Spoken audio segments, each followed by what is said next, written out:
looking on Lampia Samari Yarana Hunatwe the Gavin Doni do you that time looking on Lampia Samari Yarana Hunatwe the Gavin Doni do you that time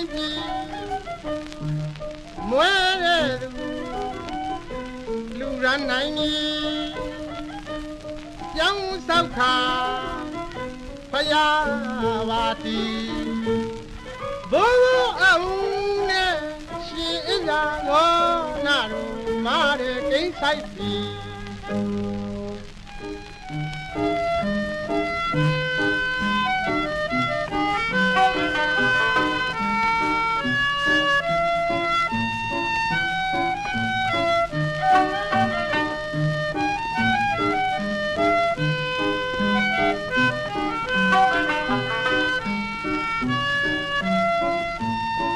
Unbelievably, the world is ignoring one of the most important movements of our time, the struggle for justice, dignity, and freedom unfolding in the heart of Myanmar. The guests we bring on our podcast platform refuse to look away. Instead, they dive deep into the stories that matter, of resilience and resistance, of ordinary people standing up against extraordinary odds. While the headlines may move on, we seek out voices and perspectives that are all too often overlooked. And so we believe that Insight Myanmar is more than just a podcast. It's a platform that seeks truth, connection, and solidarity. And we're glad to have you with us.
Mon Zin, welcome to our podcast.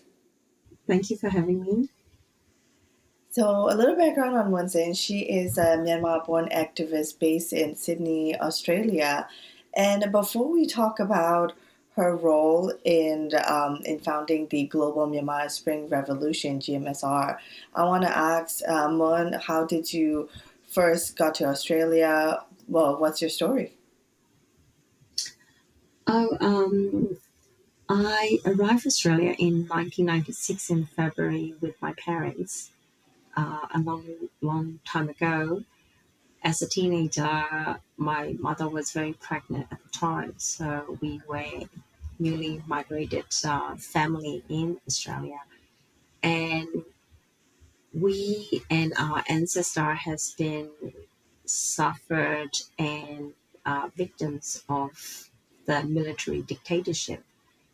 And obviously with many people in Burma, we always felt that, like our parents always feel that for their children to have a better future is not to live under the dictatorship. So hence we migrated to Australia, like since 1996. So my dad was involved in the U uprising. My grandfather's businesses were confiscated during the nationalization after UNU has come, like after the military coup in 1960 when General Ne Win has come into power. So, we have a long standing history with the military dictatorship, I would say. Um, yeah, that's about it. And um, since 2021, I have been involved in and helping out the like our role is to amplify the voices inside Myanmar and through like around the international community. So yeah, so that's about it. Yeah, you said since 2021 you've been more involved with, I guess, anti-junta activities. So in Australia, you also lead the Myanmar diaspora's pro-democracy movement. And with the election upcoming, um, can you tell me more about what kind of activities has been going on more? I guess like in between 2021 post coup to where we are now in 2025, um, at the edge of our seat, waiting for what's going to happen with the end of the year election. Is there any kind of pro democracy movement that you're actively working on right now? Yeah, definitely. So since 2021, like I mentioned, as a founding member of the Global Myanmar Spring Revolution, we always focus on what's actually inside Burma and what people are saying, and then we just want to amplify across the international community, especially the international government, in making sure that the voices inside Burma are being heard. And since 2021, the voices has been really, really clear. Like from 2010 to 2020, Myanmar has been ruled by, like from 2015 more prominently by the parallel governments, right? Like one is civilian and one's a military government. And somewhat the people inside Burma has tolerated for the sake of the peace and democracy and, for the economy development. But after the 2021 coup, it was very, very clear that they don't want to go back to the 25% rule of the military dictatorship. Not just that, it's the military dictatorship that they want to overpower and have the absolute control over the sovereignty of Myanmar. They don't want that. They want to be completely and entirely liberated from the dictatorship. So since 2021, Myanmar diaspora across the globe, like especially in the like a democracy prominent countries such as Australia, UK, Europe, Europe Council, and Mm-hmm. European country, US and Canada. Um, we have been in we have been in communication and ally and at the forefront. We have been bringing the we have been making sure that the whole international governments can see the mentality and what's inside the Burma has been demanding and seeking help from the international government into bringing down the dictatorship.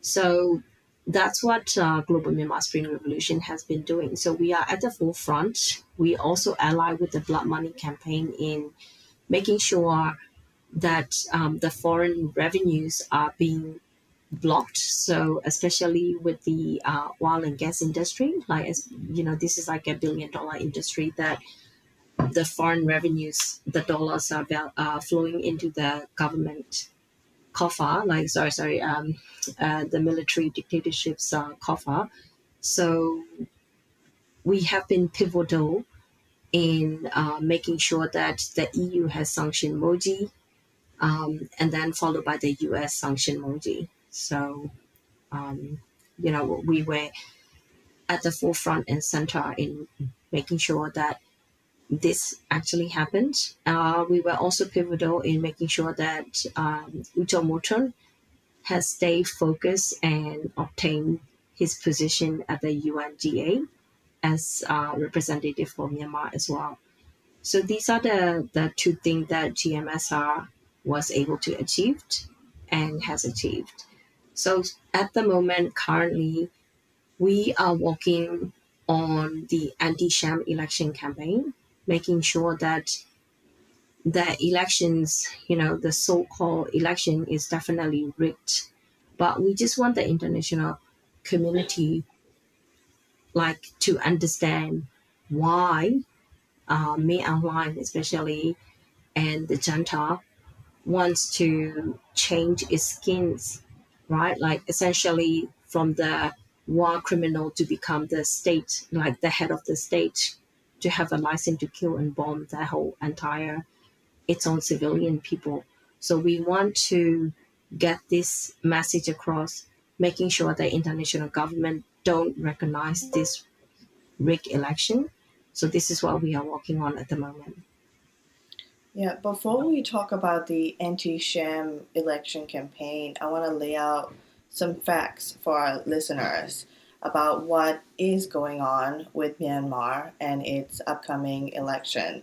So, since after the 2021 coup, we have been anticipating an election administered by the State Administrative Council, SAC. So, then the date comes out. It will be December 28, 2025. The date is set by the Junta's Union Election Commission, UEC. And that is the beginning of the date of the first phase of polling. And it will be covering over 100 townships across the country. But 102, yes. UEC, UEC indicated that not all the townships will be included. So at least 56 out of Myanmar's 330 townships will be excluded from the polling due to the instability. So there has been a lot of anticipation for violence. And even before any of the actual polling start, when the census was taken, in March 2025 and a little earlier, there has been a lot of incidents where the census members were attacked by various other persons in some other townships, and so there has been speculations on the increase in violence. And how could you, in your work with GMSR, and with the anti-sham election campaign, what defines as a sham election? Why is this upcoming election is going to be viewed as a sham election? Yeah, you're absolutely right. Like, there's no jokes about how it's going to be the bloodiest election in Myanmar history.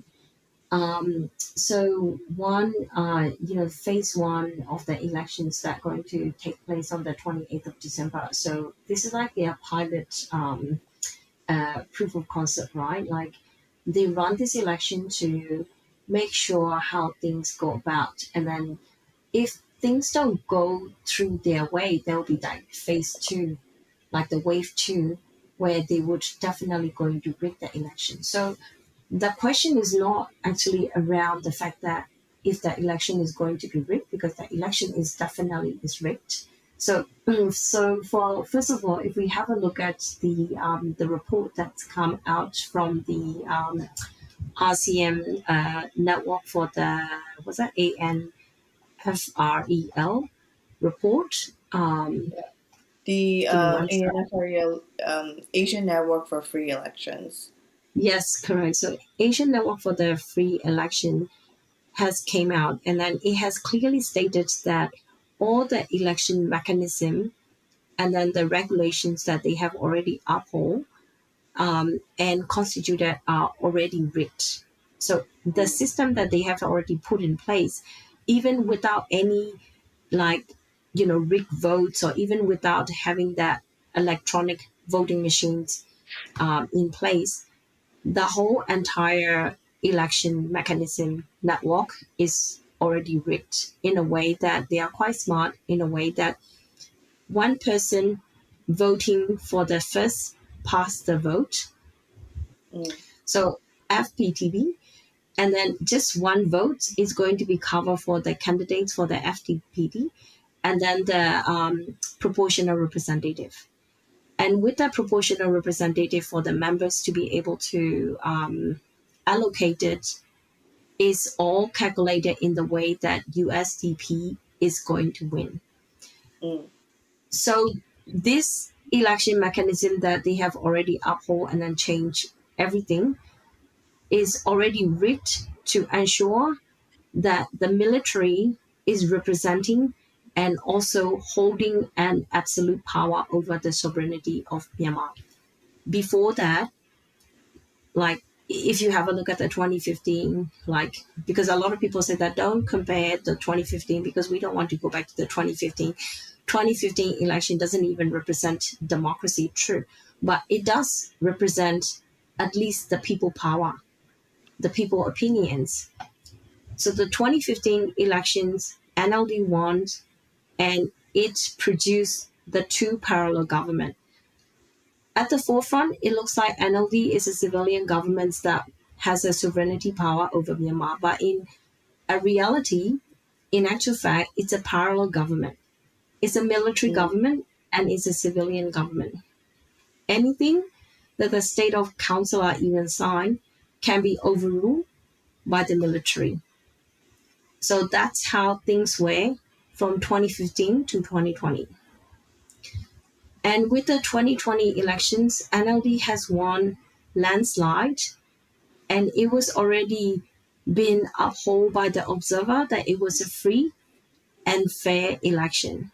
That was before the coup, but military has stated whatever the reason that they want to state, and they exercise the coup, and where we are at the moment. So if we compare the previous election in 2015, we kind of see like a freer internationally monitored election, right? So there were observers. I think in 2015, Carter Center and Asian networks were presented at the polling station to observe for free and fair voting system. Correct. So for this Junta so-called rigged election, they have been inviting Belarus to come and observe the election. But obviously, Belarus is a dictator country. May Allies send its own observer to observe their own rigged election. So it's like you scratch your back, I scratch mine, that kind of thing. So you can't really take Belarus as a credible observer. So organization like Asian Network for the Free Election, they already stated in their report that it's not a free and fair election, and I 100% really certain that they are not going to send any observer to observe the Junta's election. Even China hasn't been confirmed that they're going to send anybody to observe Junta's election, because China policy, regardless of however the support that they have been giving it to Junta in the background, China's policy is not to interfere in the in politics. So they are not, it hasn't been confirmed that they're going to send anybody to observe Junta's election. But Russia, on the other hand, I'm pretty sure that they will send they will send people to observe the Junta's election. That's for sure. Yeah, for the 2025 election, the military junta has claimed they will allow both domestic and international observers, right? Even if it's just to reiterate what they already know, the result of the election. But yeah, like you said, the ANFREL, Asian Network for Free Election, boycotted the process. They don't think it is the country is free enough, legitimate enough to carry out a proper observation. And in 2015, the Carter Center and EU were there, but I don't think they are going to be here for this election because their standard of freedom is different. And right now, there will be no observers from the West that is currently going to be at the polling station to observe. And you said that China and Russia, both authoritarian sort of states, are going to be there to observe. It's invited by the junta, and also perhaps India and will also be part of the observing team. India In definitely, I think that India will be sending their observing team, but mhm, China hasn't confirmed that they're going to be sending their observing team. But India definitely will be, because if you have a look at the electronic voting machines that Junta is going to be using, accordingly to the ANFREL report, the EVMs are very identical to what they use for the India election. mhm, And Junta hasn't really confirmed that which part and what is being produced from the India manufacturer. So this India manufacturer, it has also been India manufacturer has been manufacturing these EVM voting machines, are also the supplier to the Junta's weapons and arms as well. So these are the same company has been supplying arms to Junta.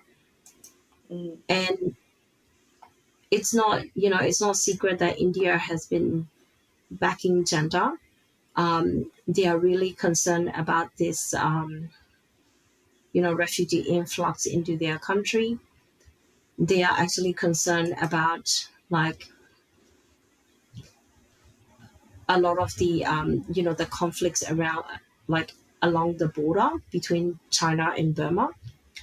At the same time, India has a lot of benefit from arms dealing with Junta, and also now they are eyeing on the rare earth mining as well. So mhm, these are all the facts that we need to consider. The other thing that we also need to consider about India is they kind of play double in a way, because it's also fear the presence of China in the Arakan state, so especially near the Jiaoping port.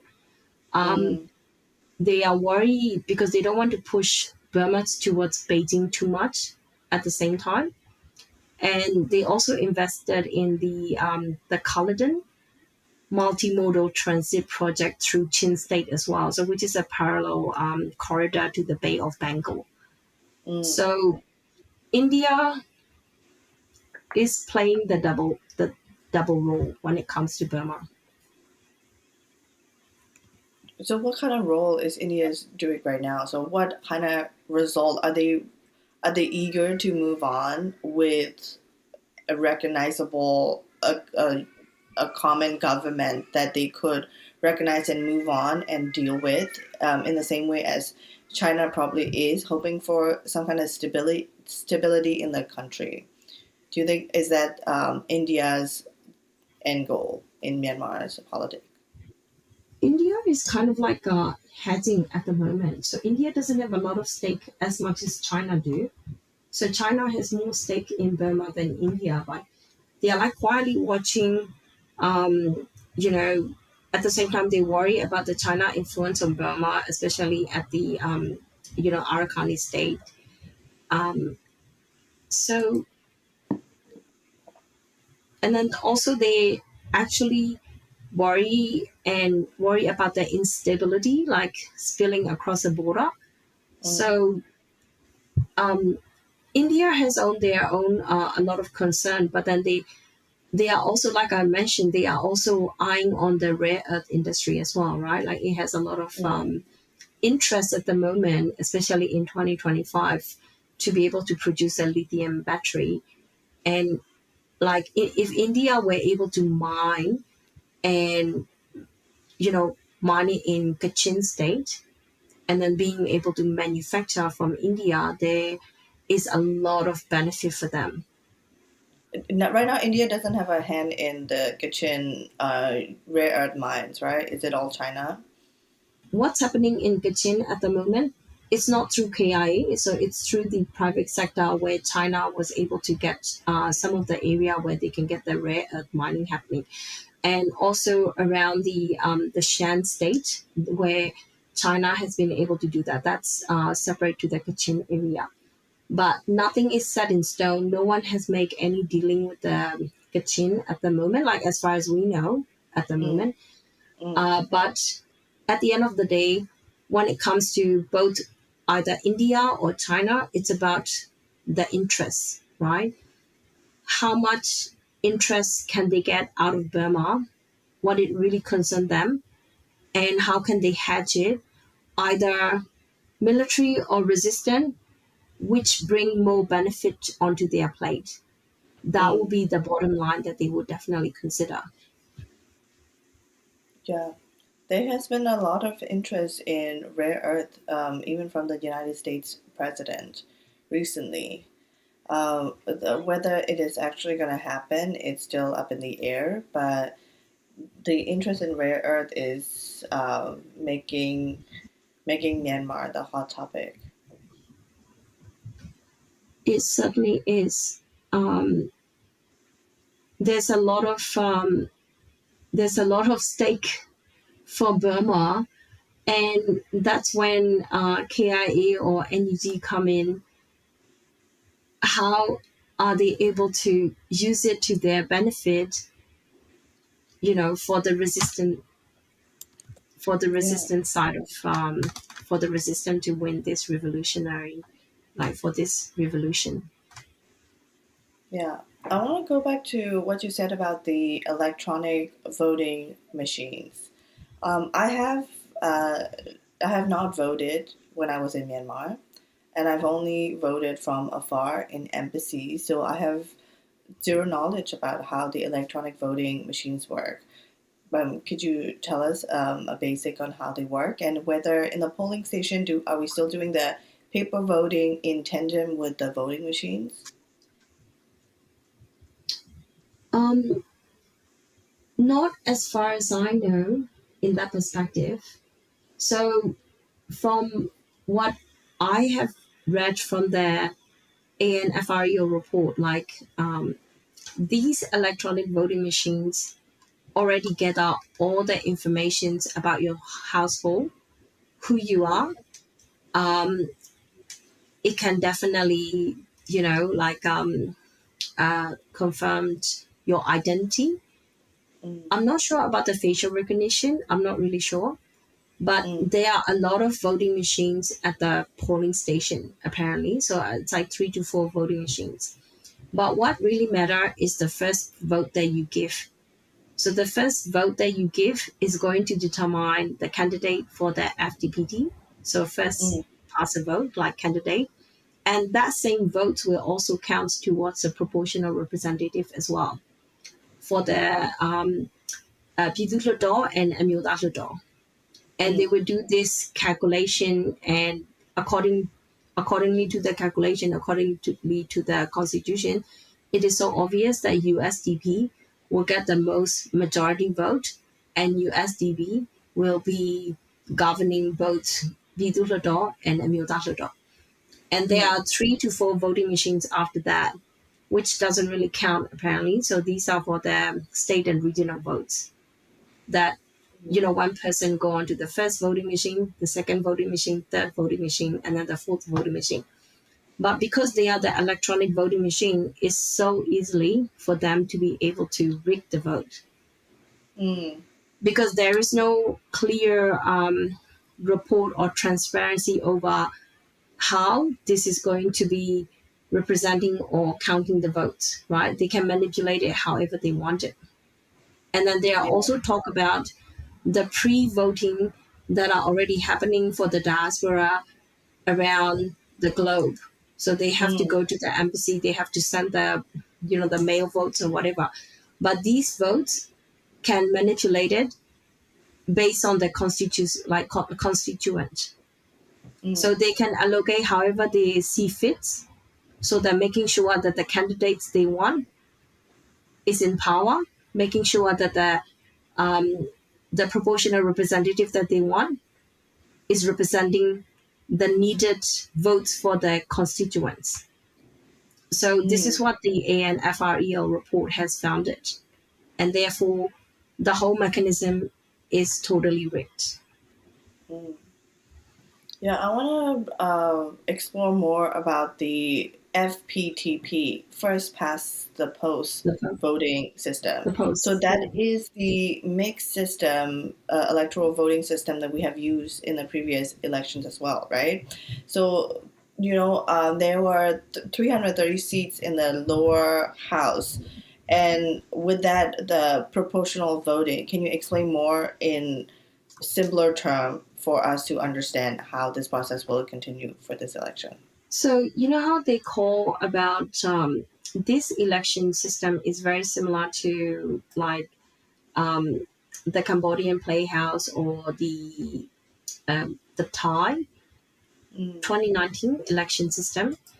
So with this FTPT, so imagine if there's a state with the 24 townships, right? And then say there will be 24 seats for the FPTP. And say, the 24 seats, you got the 24 candidates. And when you actually vote for it, because it's a one vote, and then with that one vote, it's because it's already been super rigged, right? A lot of the people go to the voting machine, they are pretty scared, and then they're going to be voting for the USDP anyway, or any other minority party that comes into play. And say like 100 peoples are going to the voting machines, and 100 peoples are voting, and then they are counting 100 people to be legitimately voting for it, and all the votes are being counted, right? So say USDP has won by 40%, the other two parties by 30-30, or however, like the other three parties like 20, however it is. The majority of the parties won, like say for however percentage, they are the winner with the FPTP. So with these proportional representative votes that they calculated, in actual fact, with the proportional representative is to make sure that the smaller parties have their own representation at the at the upper house or the lower house. Like the seats are supposed to be proportionally allocated. That's why they call it proportional representative. But in actual fact, it's a majoritarian, because the major party are able to allocate for select the candidates who are not won or who are not being voted to be the seat occupier, to be representing at the Piduludo and Anutashito. So whichever the party you voted has a proportional representation in the other parliamentary seat. So it's not really a proportional representation. It's like a majoritarian representation. So it's not about the smaller party. So it's a guarantee that the major parties are going to be occupying all the seats. So it's a guarantee for the USDP to have a sovereignty over Myanmar. So they're going to have an absolute control. They're going to be occupying all the seats, Before that, they were able to occupy, like, it's the mandate that they were able to occupy 25% of the seats. But Right. now they're going to be occupying more than 60% of the seats. That's Yeah. for sure. Mm. It would even be like 90%, 100%. However, they shamelessly would manipulate the vote. Right. Yeah. Speaking of parties, in this election, NLD, it's not going to be in it because it was disqualified and dissolved in March 2023.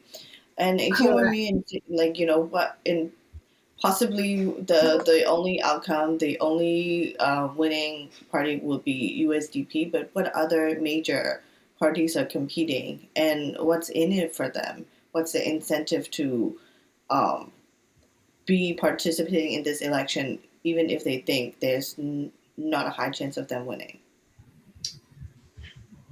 There's already like 5 parties already delisted.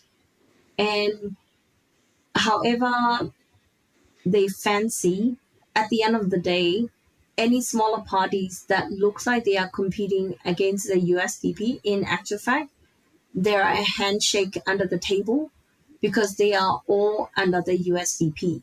Because if you think Mm. about it, the major opposition party, NLD or SNLD, they have been banned. So it's already a major indicator that this election is not free and fair. It's totally Mm. rigged. And if there's any other party that has come on the rise and then they felt that this party is any way or anyhow, any link that they have any doubt in thinking that, oh, this party is linking to the resistant forces or revolutionary organizations or any representations that talk about the democracy, Mm. any alternative, they will make sure that that party is delisted. It's already happened, and Yeah. it will easily happen. They already have this, election protection law already Hmm. upheld. So anybody who talked about this election in Yangon say, oh, this election is not free and fair, they're gonna get locked up behind bars straight away. They're gonna go to prison for 7 years. So this is not a democracy. This is not going to be a free and fair election. And these people who are going to be locked behind bar, depending on their age, who is to know that they might not be conscripted. Mm. There's law after law that are doing whatever they want for Junta, for their favor, to make sure that the fear is instilled in a big town like Yangon and Mandalay, and making sure that this election like looks like everybody's coming in voting, that kind of thing. So this is like a political theater that they're going to be dancing in front of the international community. We're talking about the election and about how it's going to be a sham election, the efforts of making it happen. Why must this happen? Like, can you highlight the significance of why this election must happen? Is it like we've talked about how it might be the bloodiest election, and it's really tricky to get everybody to go out and vote, and then also having these election law that would uh, jail anybody who even whisper about how this might not be free and fair. We talk about the observers or lack thereof, or the observers who were there before choosing not to be here, or the observers who are there are indicating that they are in full support of the military junta. So, knowing this is a big charade, orchestrated, why must this election happen now? I mentioned it before about how, May Wine, he really wanted to cross this bridge about him being portrayed as a war criminal. Instead, he wants to portray as the head of the state, right? Mm. So this is what he wants.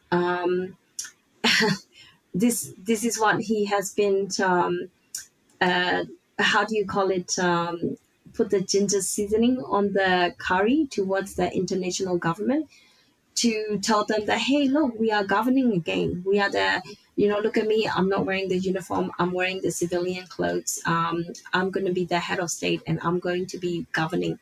Give me a license to kill and bomb my own civilians, people. So this is what he wants. It's it's really like he wants to have a license to slaughter, and he wants to look like he is governing. And also I just imagine that there are many cronies, there are many military affiliated who has been pushing and pressuring and into this SPCC, or once SAC, into Mhm. trying to give the political outlet, because they're saying like, okay, it's already been almost 5 years and then we are really under this economical pressure. We need an oxygen to breathe.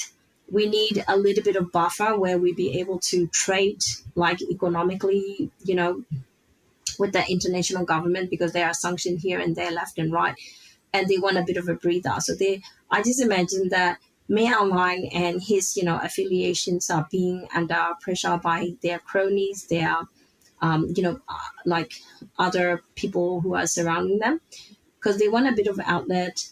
They want to be able to trade, um, and they want to be seen as they are governing. So in that perspective, I think that will be the way they are going forward, because also for some of the people, like especially with the cronies, they are really happy to forget about what happened after the coup, and they just want to, um, not a prosperous Myanmar, but they just want to be able to make money freely again. So it's just this entire, like architecture that they're doing is in actual fact, it seems quite ridiculous in front of the international, Western democratic country, but they have a backing of China, they have a backing of Russia, and then they have a backing of India. So if they were able to succeed and they were able to have that backing and then portraying as a governing body over the sovereignty of Myanmar, the conflicts and all this, intense, like the conflict would just intensify even further, especially in the ASEAN region, like arms conflict, health, refugee influx, all these underlying issues that we are already witnessing, it will be intensified by 10 times fold. So therefore, it's the bloodiest election in Myanmar history, not just for Burma. It's really, really concerning the ASEAN region as well. And therefore, it's really, really important that we have to call a spade a spade. We really need the international community. We really need this ASEAN to put the pressure on Junta and making sure that this election doesn't even happen, because it's actually a joke. It's not just a joke. It's really gonna bring detrimental, not just to the Burmese people, but in the ASEAN region. The transnational crimes are already, out of control. Burma is already the number one drug, supplier in the in the global list, and then it's just gonna get worse. It's not gonna get better. That's for Yeah. sure. Speaking of ASEAN, I know that Myanmar has been quite a headache for Southeast Asian nations, ASEAN, right? Like whenever there's meetings going on, they have to downgrade the level of diplomacy and the invitation for Myanmar, or not invite them at all. But as far as I can see, for the upcoming election and voting, ASEAN seem to not endorse fully. I know that the Malaysian foreign minister um, warned that it might be a sham election, that it could not be considered a legitimate solution. And what about the other ASEAN countries? And since you work in this sphere, like, do you see ASEAN endorsing this election, or are they more cautious, or what are they the most cautious about? So for ASEAN, it's really, really important them to see that this is not just an internal conflict, it's a regional issue. It's a regional conflict, it will just intensify and then it will bring down the entire region, right? Especially like I mentioned with the transnational crime, the refugee influx, and all these armed conflicts that going to even further intensify. The problem is if we have a look at the immediate neighboring country like Laos, which is part of the ASEAN, we already know that they are also under the authoritarianship, and they already said that they are already in supportive of Myanmar, and then they are planning to send observing team to observe this sham election. But if we talk about Thailand, right, we have a lot of high hopes on Thailand, but Mm, Thai is having their own issue. Thai and Cambodia are already in conflict. This is another issue that ASEAN is already handling. At the same time, Thai is aware of the refugee influx from Burma, but Thai politics is also quite complex, which is not dissimilar to Burma. So it's really, really hard. But if we want to influence Thailand, right, we have to look to US. So when it comes to US, it's about the Trump administration, and everything is at the interesting era at the moment, because the thing about the Trump administration is they are so unpredictable. We don't know which way the US Trump administration is going to sway, but we know for sure it's all about they are the interest, right? The country interest in Burma. And then so this is on one side, like we have to look to, going back down to the bottom line, which is China, US, and India. So you talked about the Malaysia. So Malaysia is essentially a democratic country, and obviously we have a high hope on Singapore as well. But at the same time, that there are other factors when it comes to it's all about the trading and logistic wise. Like Myanmar and Singapore are always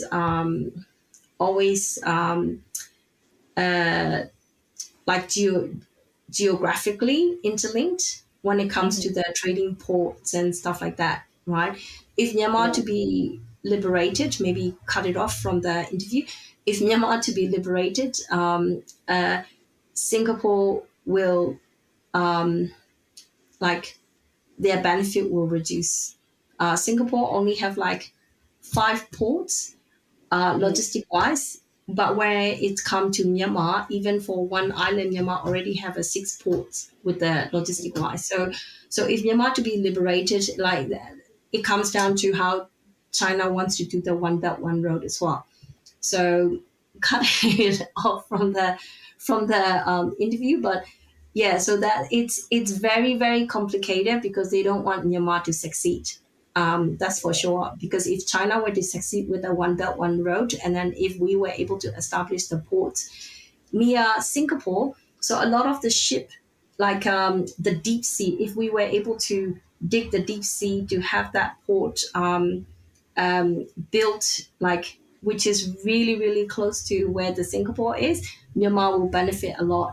And Myanmar will benefit a lot from China because this China is backing that as well. So that's why there's a lot of complication, right? Or at one side, some people said that, oh, China doesn't want Myanmar to succeed, but then China has a lot of interest in Myanmar, and they would benefit a lot if Myanmar were in peace.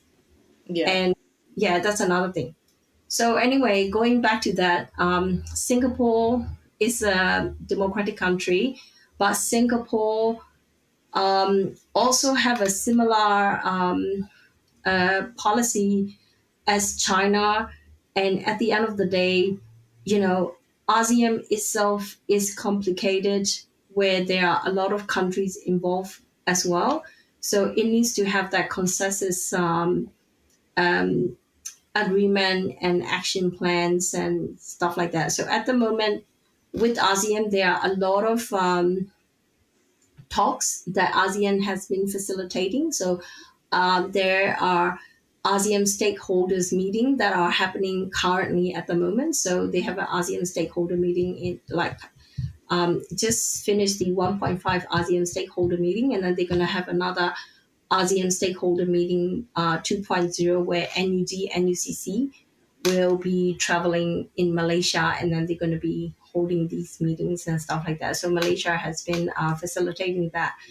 But I don't like, as usual, when we look to ASEAN, the same thing that they have come back to us, the same dialogue that they have come back to us, is that yes, we had that ASEAN 5 points. In actual fact, it's a 3 point consensus, because the other 2 points is about the appointing the special envoys and then making sure that all stakeholders are involved with the discussion, etc. They've already done that. So 3 point immediate lifelines, urgent consensus that they need to action on.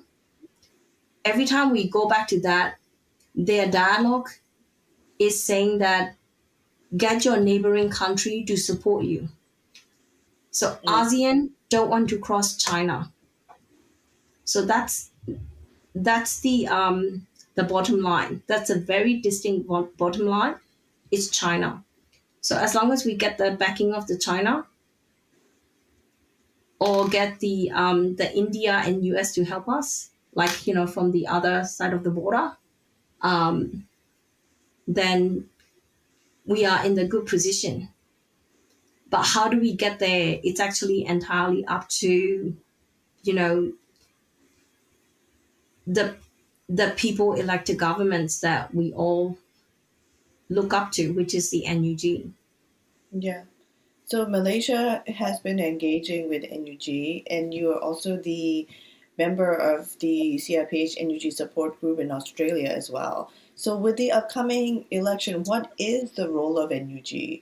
What are they doing right now in leading up to the election, and what are they going to do about it? They have they are not doing anything to immediately encounter or strategize to counter attack the upcoming sham election. So NUG is not doing, but as far as I know, NUG has a roadmap called AFTA. So AFTA is the most promising arrangement that we really hope that will deliver. So there are a lot of workshops that NUCC has been holding with all the stakeholders for AFTA, including NUG, NUCC, CRPH, the EROs, to they are already in discussion, and they want everyone to come into the agreement or some sort of informal agreements to initiate the federalism for Burma. The other second thing that they are looking towards is the CPA, so Common Political Agreement. So CPA would be the most powerful agreement to date, from the 5 years of the revolutionary period. And we've been told, informally, that the CPA would be launched either in late October or in November. And there will be the initial signatories such as KNU, KP, Karenni, Chin, and Mon, and also NUG, NUCC, CRPH will be the signatory. And then those signatories are going to be, I'll also include the TNLA as well. Those signatories are going to be endorsing this CPA. And there'll be the first phase, second phase, and then the third phase. And during those phases, they're going to be communicating and you know have all this talk with the Arakanis, MNDAA, UWSA, the kind of thing. So if NUCC is able to deliver this CPA, Mm. it will be the most powerful political weapon that would work as the that will counter as a strategy towards juntas against the junta's sham election, for sure. Mm. I mean, I know that NUG is in dialogue with Malaysia, who is the ASEAN chair, and they get some support from like countries in ASEAN towards NUG. But leading up to the election and then with the anticipation of violence, I wonder if NUG has any control on the ground and will be able to give support in ways that the citizens might need leading up to the election. I'm not sure about that.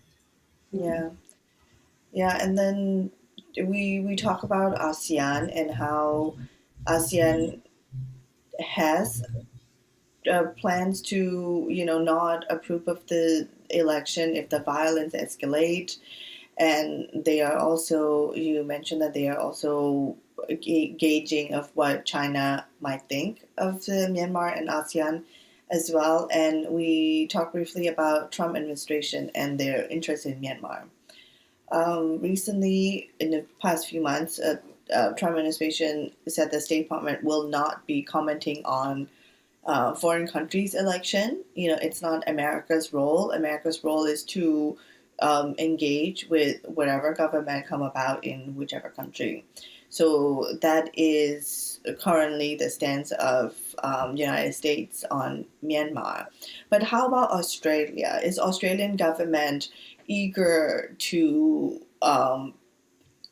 deny the result of the election, or like what are they doing in terms of things leading up to the election? And since you are in the leadership position with the diaspora, what kind of activities and movement has been going on leading up to the election?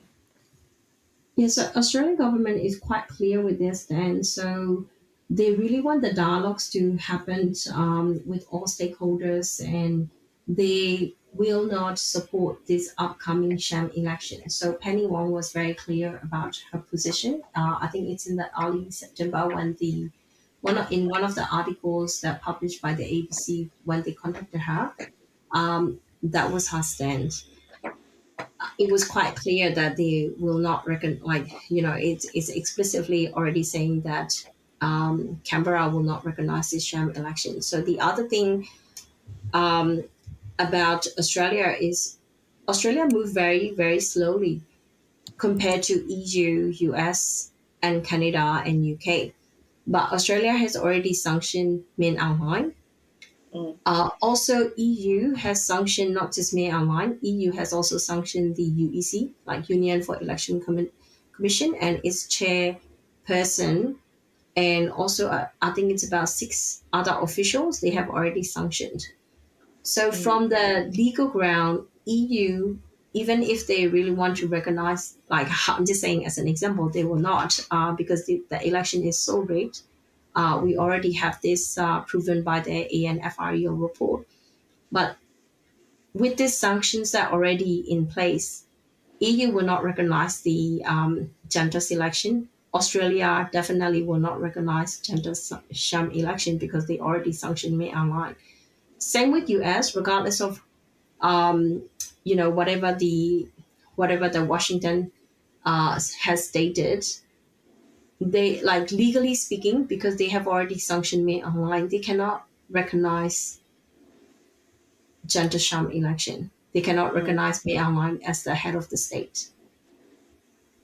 Um, Yeah. Um, and also with the so that's the U.S. position and also Australia position in sanctioning, and What about the diaspora? Are they all in all support of NUG and the parallel government against the sham election right now?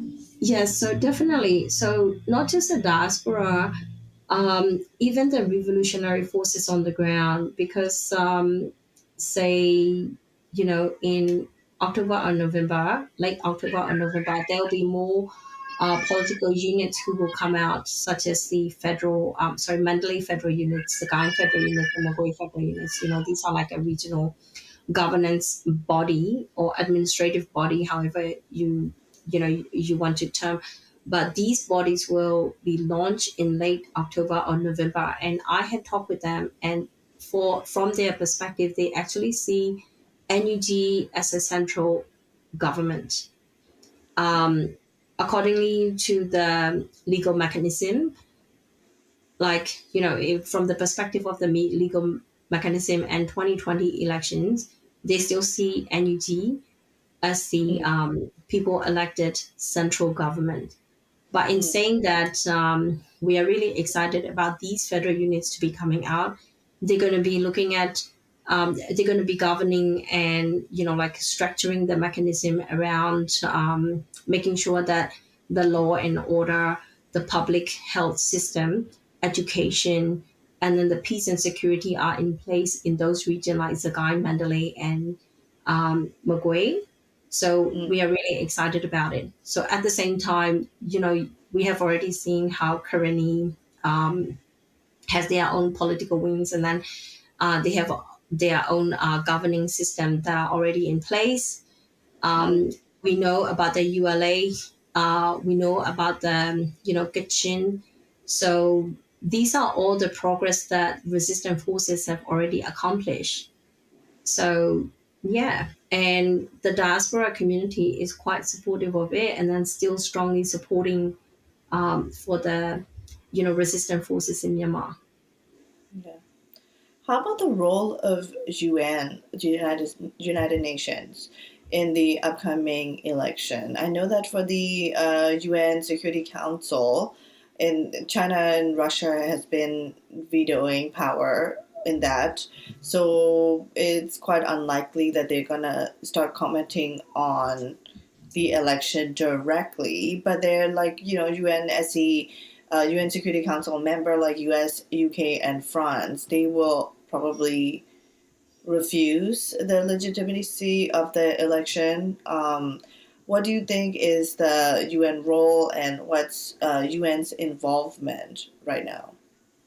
So if we want to talk about the UN, there are two things in place. So the first one is really progressive. It was actually the resolution that was established from the UN Security Council. It's a 2669.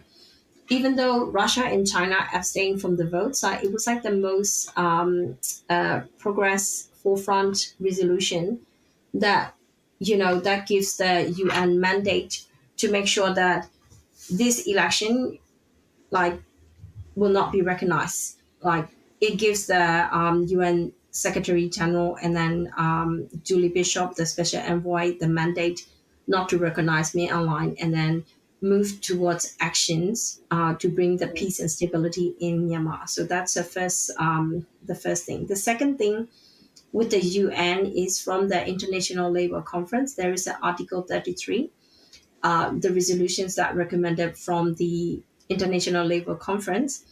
It was very progressive, and then it's actually voted and already upheld, I think, in this year in June 2025. And accordingly to this Article 33, the recommendations were already made to the UN General Secretary. And it also clearly gives the mandate to UN to move against May Aung as well.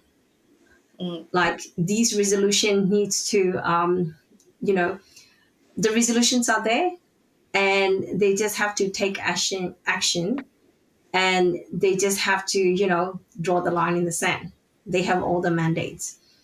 So the civil society organization like us, we just have to keep on making sure that UN check and balance are in place, making sure that these two things being, used as a weapon against, Myanmar, and making sure that UN is doing their job.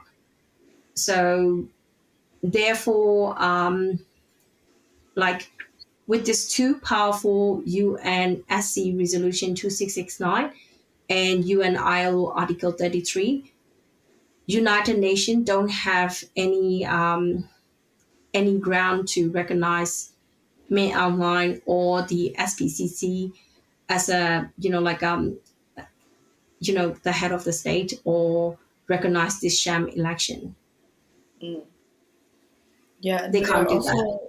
It's almost time for the Credential Committee to decide Ambassador U Kyaw Moe Tun's position at the UN headquarters in New York City. And with that, we are still in limbo whether there will be a representative of the upcoming government post-election. What's going to happen? Will the United Nations recognize that the representative that is submitted by the military at that point? Yeah, so this position, like from a very credible source, we heard that there is no changes from the Credential Committee. So um, China hasn't changed their position, US hasn't changed their position. So in actual fact, Wu Jiaomotun's position is being, um negotiated between China and US anyway. So their position hasn't changed. So therefore, his seat is secure Mm, for this term. But after the election, how things gonna play, we just have to wait and see. yeah. With your work and in Australia and leading the Australian diaspora, you've been lobbying and also you've been lobbying government. And in Australian government, I was wondering if there's any officials that are in support of Myanmar and are against the, I guess, military junta. The equivalent of that happening in United States is they have a Burma caucus in the Congress on Capitol Hill. That is a coalition that's like coming together, both bipartisan, both Democrat and Republican congressmen, women are on that organized on that group and pushing for Myanmar issues altogether. I was wondering if there's like a similar um, group that you guys lobby in Australia government. So in Australia, there are many civil society organizations. So because Australia state is quite large, so we have many states like New South Wales, Victoria, Brisbane, South Australia, and Western Australia. And from those states, Myanmar diaspora gather around, and they are actually called CRPH NUG support group. Mm, And they have been lobbying towards the Australian government, and it has been quite progressive. But we don't have a Burma. We don't have something like the in US. What do they call it? The Burma caucus in not the Burma Congress. caucus. The law. Sorry, the motion that they put towards the Simon Billenness and Free Burma campaign have done. What's it Yeah, called? yeah. The New Campaign for Burma. New Myanmar. Mhm. Campaign for New Myanmar Campaign for organization. New Myanmar. But they have this what's it called? The Burma Act, New Burma Act. What is Oh this? yes, Burma Act from in the NDAA that they're trying to Yes. pass, and they're pushing forward with that. Yeah. We don't have this kind of bills, or like we don't have anything in that manner. So one thing, because we all know that Australia moved quite slowly, Mm, um, like Australia, oftentimes they said that what's it called? The when the sun has rising, only then the rooster will crow. So this is like Australia moved very very slowly. But having said that, Australia is really, really good with humanitarian aids, really supportive of like refugees coming into Australia on the humanitarian crisis ground. And, especially towards the, Burma's, they have a two sector in MOFA called Myanmar political section and then Myanmar development section. So they look at the geopolitics, they look at anything to do with the foreign affairs, etc. Myanmar development sections is they look at the humanitarian aids ground and stuff like that. And they've got the budget. I think they have like about 120 plus billion for each year to provide to Burmas and stuff like that.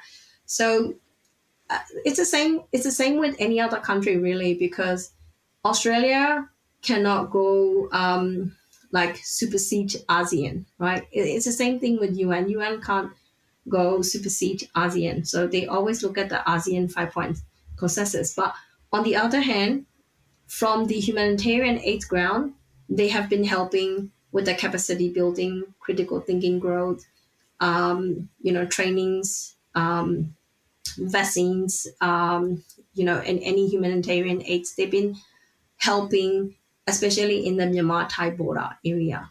So they have been forefront and they have been really, really supportive of it. And the other thing that Australia has already done is, after the Australia ambassador term has already finished, they make sure that Myanmar doesn't get the same diplomacy level as any other country, while they lower down the diplomacy um, uh, level to the charge d'affaires instead of the ambassador. So Okay. in that perspective, it's like indirectly not recognizing Myanmar.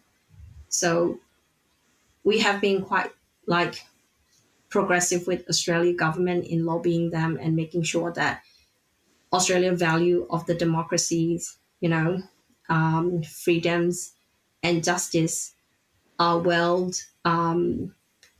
you know, um, consider when it comes to Myanmar affair. Yeah, the US also downgraded their diplomatic level to charge d'affaires as well with Myanmar. It's glad to know that Australia has efforts for humanitarian aid, specifically for Myanmar, when times like this in the United States, when they have also downgraded humanitarian support or foreign aids to countries like ours.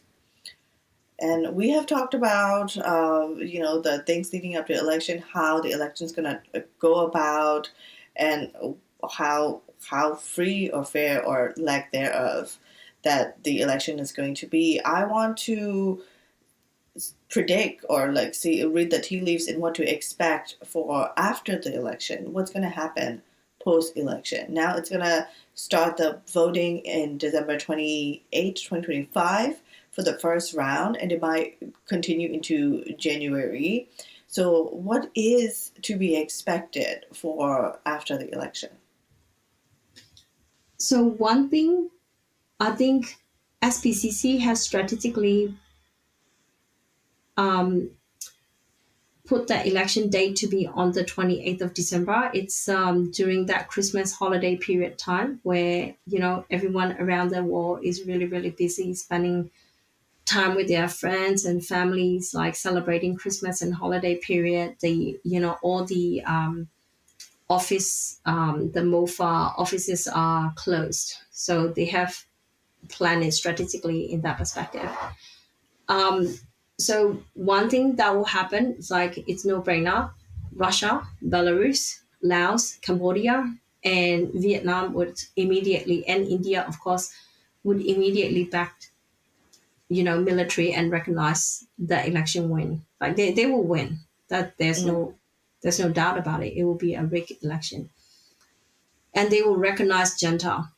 Um, China, China will definitely do the same thing as well.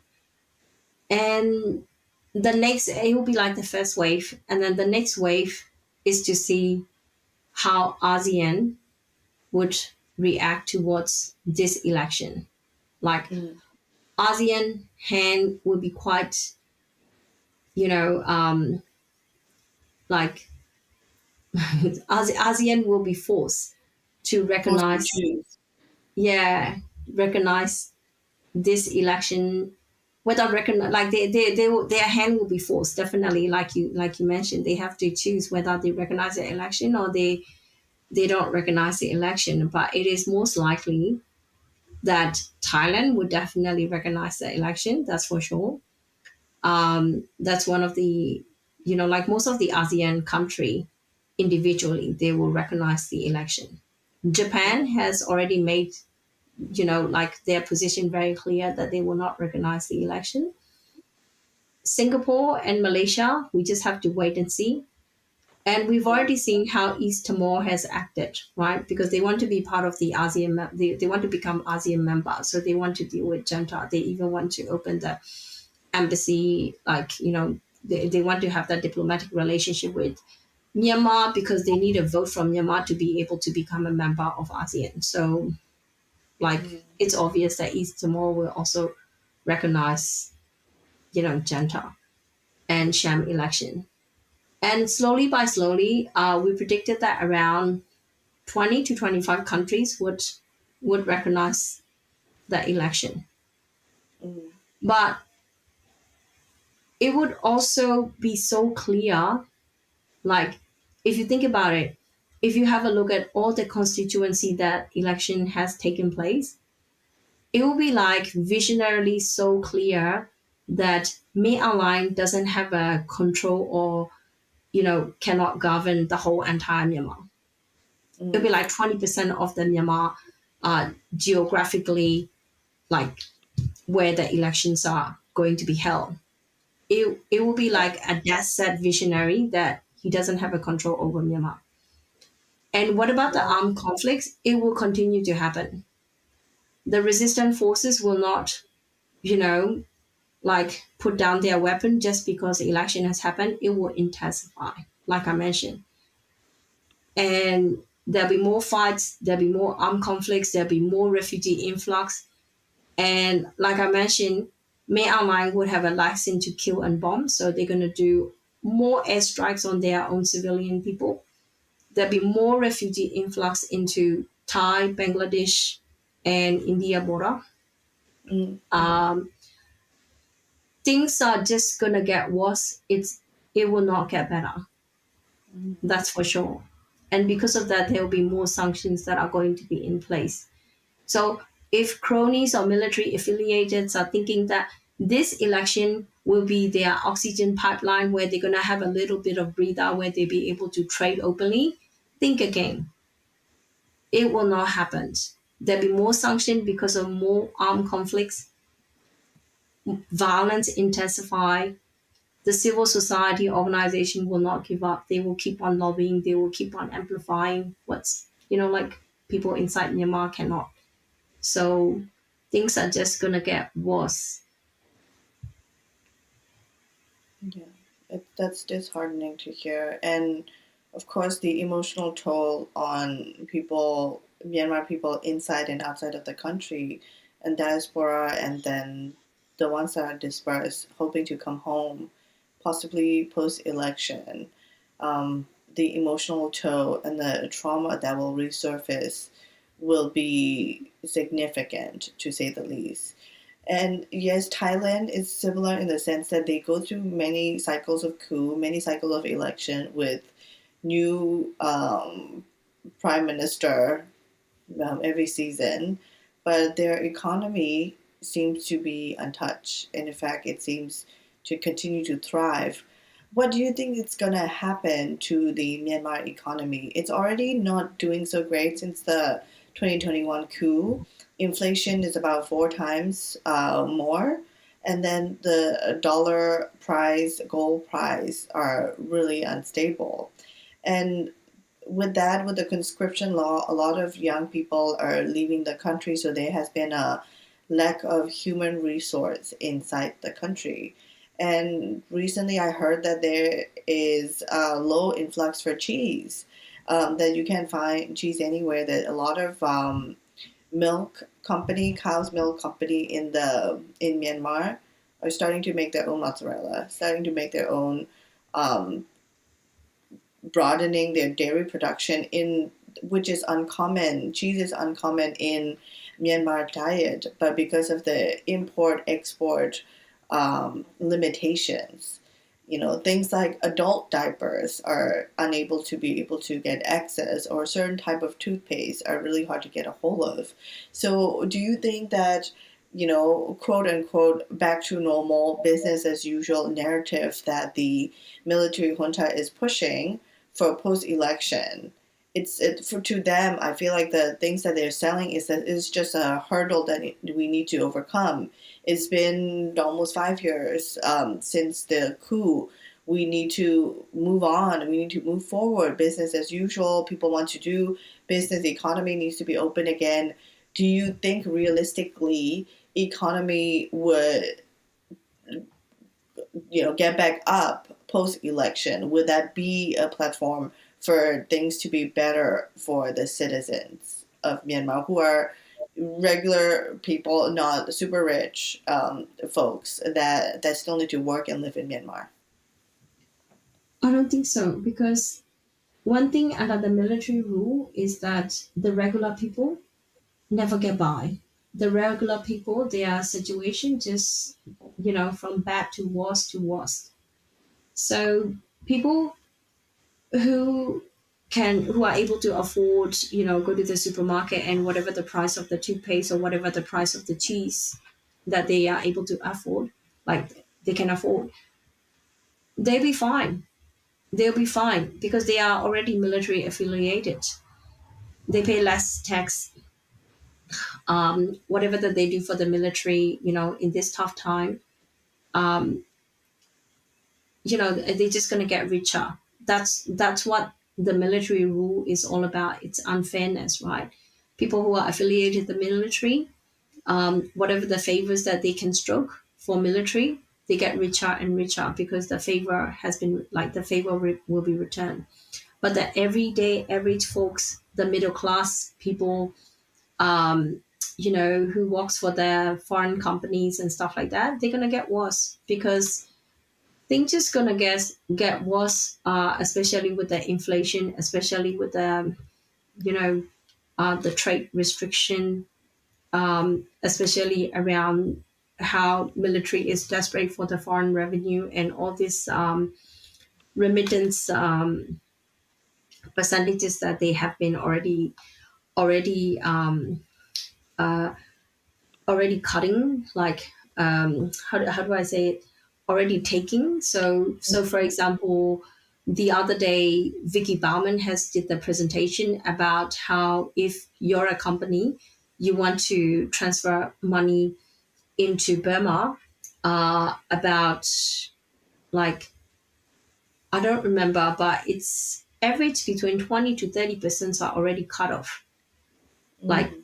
with their say, like as an example, on the market, US dollar to MMK is about $4,000, and they were told to, like, use a currency conversion of $3,000. Is that the official rate from the central bank that they're told Yes, to use? correct. The remittance percentage that they already deducted from you. So things like that keep on happening. And if you think about it, who wants to really want to do business in Burma, right? There's a lot of risk unless you're actually doing like weapon tradings or God knows what, right? Like you're trying to get super rich in a short period of time. That means that you're not an honest businessman anyway. So with those restrictions in place, who really want to go to Burma and do business? Not the reputable business, not the reputable company, not the big company. So something like a Nike factory, they will not be opening the factory in Burma anytime soon. In actual fact, they've already opened the factory. They moved from China to Vietnam already, that kind of thing. So things like that will not happen for the middle and low income earner. Their life is just gonna get worse and worse. So it's unless the military, like me online, is able to do the whole entire if they were to able to change the whole entire system, and like if he's it, if he decided to retire and dupe the whole entire, revolutionary period, like so revolutionary population into thinking that the military people will do good for the sake of the people of Burma, and then they swap the leader, or I don't know, they do another political theater where they show that they are changing people, Mm. then who knows what's going to happen. Yeah. Another question I have is about diaspora in Australia. Have they been told to go out and vote from abroad at the embassy? How is this happening? I know that Form 3C is the form that you would need to generally use to do. It's not absent voting. It's like abroad. People in abroad vote at the Post embassy. Is it voting. already going on, or is it starting around the time that um, it's starting in Myanmar? I haven't seen it, or I haven't seen anyone talk about it in Australia yet, but I know that it's happening in other countries like Korea. Mm. Um, so I don't know how they are going about. Like maybe they are going wave by wave, like they are doing it by jurisdiction. Mm. So yeah, we'll just wait and see. But it definitely is happening soon anyway. Yeah. It's no doubt. Is there any plans to oppose to that? Is there any part of your campaign? Is there any activities planned for that? I think the diaspora community is actually planning on the 16th of October to do this protest in front of the, Junta's embassy. And, like there's going to be protest after protest, I suppose. And there's already like social media posts about it. And obviously, with the anti-sham election campaign, we already campaigning for the diaspora community not to vote, right? Mm. But then it's really depending on the geographical country that they are actually staying at. So in Australia, we can bravely and encourage and urge the diaspora people who are holding the Myanmar passport not to vote, because if it's anything, um, Australian government is very considerate, for the fact that people in Australia, who are against the agenda and amplify their voices are in, like in danger of their life, and then they will be considered on the humanitarian grounds to be able to get the protection visa in Australia. Mm. But in, say, Korea or in Singapore, it's the other. It's a different situation, um, because Myanmar diaspora community are in a tighter spot. So especially, for example, for Thai, right? If you are on a Myanmar passport, and then if you didn't vote, and your passport, like because they actually did the census, and then if you didn't vote, they might revoke your passport, and then you won't be able to have an identity, like an official identity card to stay and walk in Thailand, right? What are you going Yeah, to do? You have to vote. yeah. The as a Myanmar person living abroad, I can't help but feel hopeless in the sense that like this thing is going to move forward whether we like it or not. And I know that there's like a lot of activities like anti-sham election campaign, protests outside the embassies. But beyond that, what can we do, to ensure that this is the result that we are hoping for? Like this is my final question for you on this podcast in the sense that for our listeners, what can we do? Either the Myanmar nationals or living abroad or inside the country who are listening to this podcast without announcing to anybody that they're listening, or other the friends of Myanmar, international friends, other US, Australian, UK, all these people who want a better future for Myanmar. What can we do to ensure there is still a future for Myanmar? It's a very, very good question. Um, so the Myanmar diaspora around the world, one thing that we can do, like especially around this voting, like even whether or not you vote or not, they're still going to manipulate the voting system. The whole election is rigged anyway. So, you know, but this is where you show where you stand, right? Where you stand with the people inside Burma, because you have to also recall and remember all those who sacrificed for the democracy, for the fair and for the freedom of speech and justice.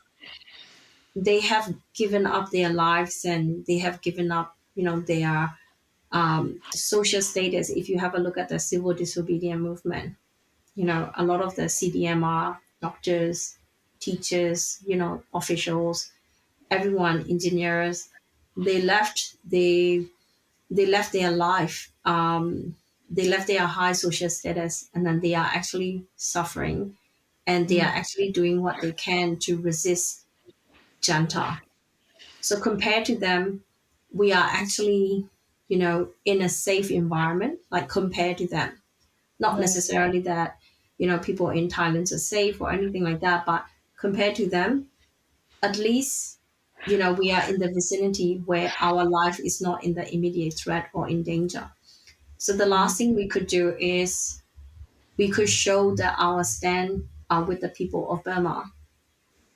If the people of Burma have no say in the matter, you know, they are forced, the teachers are forced to volunteer at the polling station to show the politic theater of people fluxing to vote or whatever, right? Like they have no say in the matter, they have no choice. But people who are around the world, people who are in, foreign country where their lives are not in the immediate threat, we can stand up against Junta. We can show that we are with the people of Burma. We can choose not to vote, or we can choose to vote not to the USDP or something else. You know, we have a choice, but choose the right one. So this is what we can do. One thing. Second thing we can do is like we have a look at how Arakanese has been advancing, right? And the people, around the country, especially Sagaing, Mandalay, Magway region, and Irrawaddy region, we can advance as well. So what do? We have to be united, and then we have to show our solidarity. We have to support, and then we have to like at least put the fund in. I won't say donation, like put the fund in a certain percentage of your salary, or however that you can afford. That would definitely would help. And then the second thing is, even if it's a little small thing, talk to your friends and family about Burma, right? Where we are, the struggles that we are facing. Talk to your, other community, like, say, you're talking about the Ukraine, your work colleague is from Ukraine, or from, Palestine. So just relate to it. Yes, we are also struggling. Talk about it. Raise awareness. That's the least that we could do.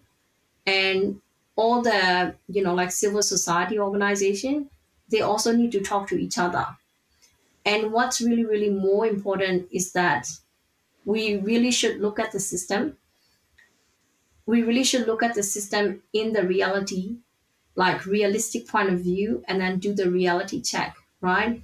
We are on the right side of the history. We are actually standing up to, in like we are actually standing up for the democracy. We are standing up for the freedom and justice and for the better system where people can advance not because of the connection or who they know or who they bribe. They can advance because of their intellectual level or based on their real capacity, right? So for the resistant forces and revolutionary forces, If the system is not doing it right, speak up. It's really important to speak up. For the 5 years, if we didn't speak up, if there's something wrong with the system, don't forget we are, opposing towards the institution, the military institution. We don't want to build another institutions that's on the wrong side. We don't want to create another monster. So it's really important to speak up. It's really important, if there is a loophole, don't put the band-aid over it.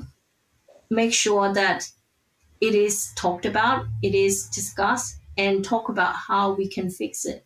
So it won't be too late. It won't be too infected by the time, you know, it's become too late. So that's also very, very important because this is a long road. It's not a short road. So that's a reality. So I would like to say all the leaders out there that don't put the ginger seasoning over any curry. Talk about the reality. It's a long journey, and it's really important that along the way we do the right thing so that when we get to our goal, it will be authentic, it will be really, really precious, and it will be really delicious. Yeah. Thank you. And I agree with you on the note that for global solidarity, not just for this cause, but for pro-democracy movements going on globally, we must maintain the solidarity, standing together with the people who are fighting for it.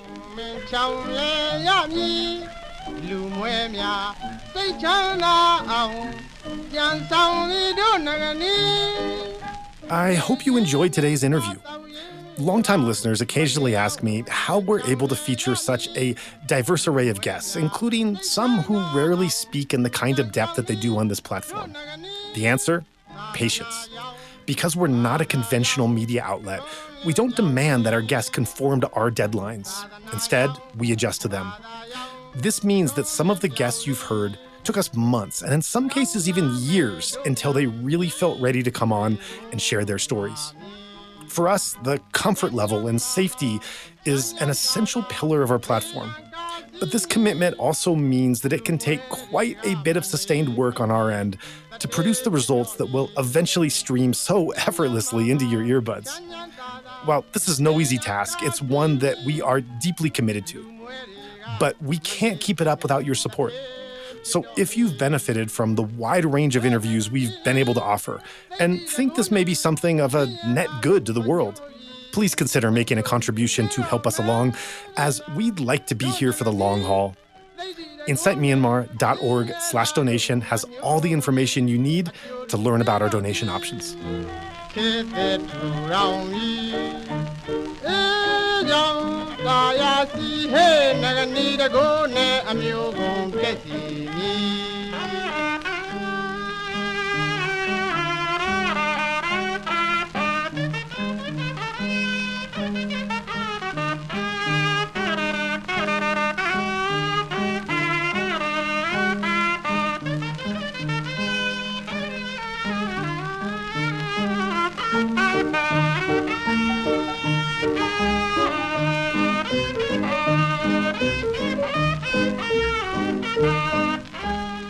သိဒီအဖုံမုံလုံးယုံစေမည်နေစဉ်ဖို့မထိုးပဲအကျိုးပေးနိုင်မည်သိဒီအဖုံမုံလုံးယုံစေမည်နေစဉ်ရစဉ်ဖို့မထိုးပဲအကျိုးပေးနိုင်မည်မြန်မာပြည်နဂနီတကူနဲ့မြေရှိုးပါလို့ မိုးပြန်နိုင်မည်မွဲတဲ့လူတွေငွေမရှာအောင်လို့တို့ဘာဖို့ဆောင်ရွက်ခါမောင်းထွက်ရလမ်းပြမည်မြမပြည်နိုင်ငံနီတကူနဲ့မြေရှိုးပါလို့မိုးပြန်နိုင်မည်မွဲတဲ့လူတွေငွေမရှာအောင်လို့ တို့ဘာဖို့ဆောင်ရွက်ခါမောင်းထွက်ရလမ်းပြမည်